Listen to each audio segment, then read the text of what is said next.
നമ്മുടെ ലാലേട്ടനെ നായകനാക്കി പൃഥ്വിരാജ് സംവിധാനം ചെയ്തൊരുക്കിയ pan Indian mass action drama സിനിമയായിരുന്നു എമ്പുരാൻ. ഏറെ ഹൈപ്പിലും വമ്പൻ പ്രമോഷനോടും കൂടി വന്ന ചിത്രം ഇന്നലെയായിരുന്നു തിയേറ്ററുകളിലേക്ക് എത്തിയത്. ഏറെ പ്രതീക്ഷയോടെ കാത്തിരുന്ന സിനിമയ്ക്ക് മിക്സഡ് രീതിയിലുള്ള അഭിപ്രായമായിരുന്നു സ്വന്തമാക്കാൻ സാധിച്ചതും. തിയേറ്ററിൽ എത്തുന്നതിന് മുമ്പ് തന്നെ പ്രീസെയിൽ കളക്ഷനിലും റെക്കോർഡിട്ട സിനിമ കൂടിയായിരുന്നു ലാലേട്ടൻ്റെ എമ്പുരാൻ. കേരളത്തിൽ നിന്ന് 12,40,00,000 രൂപയാണ് ഫൈനൽ ഫസ്റ്റ് ഡേ പ്രീസെയിൽ കളക്ഷനായി ചിത്രം സ്വന്തമാക്കിയത്. ഹയസ്റ്റ് കേരള FD ഇട്ടുവച്ചിരുന്ന ദളപതിയുടെ ലിയോ എന്ന സിനിമയുടെ 12,10,00,000 എന്ന കേരള ഫസ്റ്റ് ഡേ കളക്ഷൻ വെറും പ്രീസെയിൽ കൊണ്ട് തന്നെ എമ്പുരാൻ തൂക്കിയിരുന്നു. വേൾഡ് വൈഡായിട്ട് 52,50,00,000 രൂപയായിരുന്നു Empuraan final presale first day കളക്ഷനായി സ്വന്തമാക്കിയത്. ഇനി എമ്പുരാൻ എന്ന സിനിമയുടെ ടോട്ടൽ ഫസ്റ്റ് ഡേ കളക്ഷനിലേക്ക് വരാം. കേരളത്തിൽ നിന്ന് സിനിമയ്ക്ക് 15,50,00,000 രൂപയോളം ഫസ്റ്റ് ഡേ ലഭിച്ചു എന്നാണ് റിപ്പോർട്ടുകൾ കിട്ടിയിട്ടുള്ളത്. ഒരു മലയാള സിനിമയെ സംബന്ധിച്ച് വലിയൊരു നേട്ടം തന്നെയാണിത്.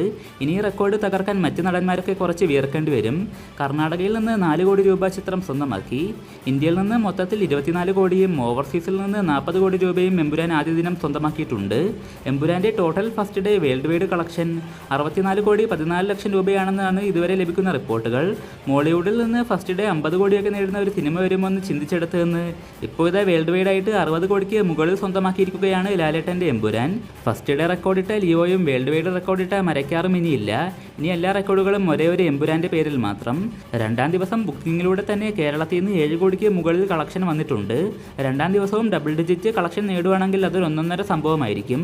അപ്പോൾ സിനിമയെക്കുറിച്ചുള്ള നിങ്ങളുടെ അഭിപ്രായങ്ങളൊക്കെ തീർച്ചയായും താഴെ പങ്കുവെക്കുക. കൂടുതൽ കളക്ഷൻ അപ്ഡേറ്റുകൾക്കായിട്ട് ചാനൽ സബ്സ്ക്രൈബ് ചെയ്യുന്ന കാര്യം കൂടി പരിഗണിക്കുക.